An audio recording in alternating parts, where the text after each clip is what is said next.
Public school teacher, ma'am, sir, makakatanggap na kayo ng HMO type benefits simula 2025. Congrats. Ayon sa DepEd, Erlo Bringas sa balita. Erlo.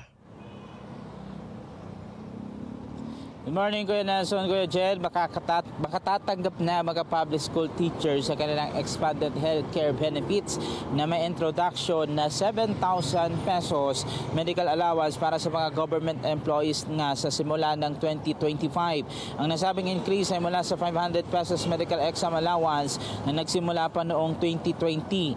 Sa nasabing Executive Number 64 Series 2024 na pirmado mismo ni Pangulong Ferdinand Marcos Jr. ang gobyerno ay magbabahagi ng annual medical allowance na 7,000 pesos para sa mga eligible government civilian personnel. Kabilang na nga dyan ng mga public school teachers. Ito din ang magiging subsidized sa halaga ng HMO type benefits.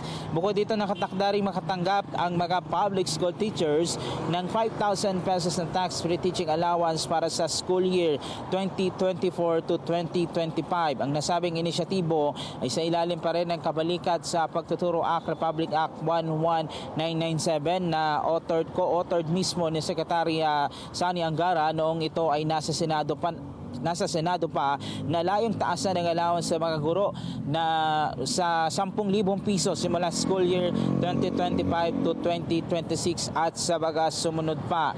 Muli naman nagpaalala ang Department of Education sa mga teaching and non-teaching personnel na eligible ang mga ito na mag-file ng claims sa ilalim ng Government Service Insurance System na inissued na Personal Accident Insurance Policy. Ang polisiya po na yan ay may co-cover pong accidental o disbursement na abot sa 100,000 pesos at medical reimbursement na 30,000 pesos para sa mga injuries.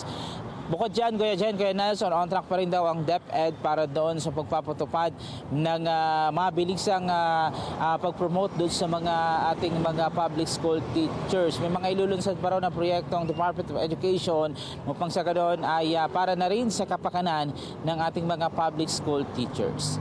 Erlo Bringas para sa 100% balita.